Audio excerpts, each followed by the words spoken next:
Sa ngayon, meron tayong binabantayang low pressure area dito sa loob ng ating Philippine Area of Responsibility.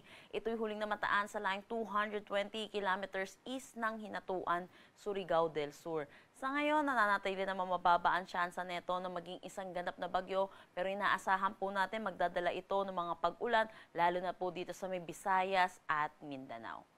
Samantala, meron pa rin tayong easterlies or yung mainit at malinsangan na hangin na nanggagaling sa dagat Pasipiko na umiiral dito sa may Luzon. Inaasahan po natin magdadala rin po ito ng mainit na panahon. Para sa magiging panahon natin ngayong araw, makakaranas tayo dito sa Luzon ng mainit at maalinsangan na tanghali hanggang hapon na may mga isolated rain showers or mga panandaliang pag-ulan dulot ng mga localized thunderstorm pagdating sa hapon at sa gabi. Agwat ng temperatura for Metro Manila 25 to 34 degrees Celsius, Lawag 25 to 32 degrees Celsius. For Tuguegarao, asahan natin ng 24 to 35 degrees Celsius, Baguio 17 to 26 degrees Celsius.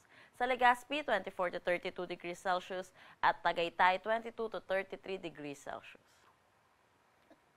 Para naman dito sa Visayas, pati na rin dito sa may Northern Mindanao, Caraga at Davao Region, inaasahan po natin makakaranas sila ng maulap na papawirin na may mga kalat-kalat na pag-ulan. Dulot po ito na itong low pressure area sa loob ng ating Philippine Area of Responsibility. Sa mga susunod na araw, inaasahan din po natin magdadala pa rin po ito ng mga pag-ulan, lalo na po dito sa Kabisayaan natin, at possible din po magdala ng mga pag-ulan dito sa may Palawan. Agwat ng temperatura for Calayan Islands at Puerto Princesa 25 to 33 degrees Celsius, Iloilo 25 to 32 degrees Celsius. For Cebu, asahan natin ng 25 to 31 degrees Celsius, Tacloban 24 to 31 degrees Celsius. Sa Cagayan de Oro, 25 to 31 degrees Celsius, sa Zamboanga at Davao 25 to 33 degrees Celsius. Para naman sa ating heat index kahapon, sa Metro Manila nakapagtala tayo ng 36 to 39 degrees Celsius at ang pinakamataas po natin na itala ay dito po sa Dagupan City, Pangasinan with 46 degrees Celsius.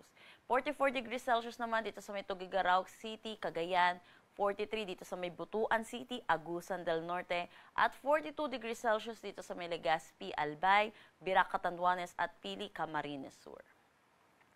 Para naman sa ating forecast ngayong araw ng heat index, sa Metro Manila, asahan po natin ng 37 to 38 degrees Celsius at nananatili ang pinakamataas na possible natin maitala ay dito pa rin sa Dagupan City, Pangasinan with 47 degrees Celsius. 43 degrees Celsius naman dito sa Tuguegarao City, Cagayan, Birac, Catanduanes, Pili, Camarines Sur, Butuan City, Agusan del Norte. At 42 degrees Celsius naman dito sa Legazpi, Albay. So makikita po natin, danger level po ito. So mga kababayan po natin, di ba, yung pag-iingat lang din po, dala po netong init ng ating panahon, ugaliin po uminom ng tubig at stay indoors na lang din po kung kakayanin pagdating po ng tanghali or ang hapon po natin. Wala tayong nakataas na anumang gale warning sa anumang seaboards ng ating bansa.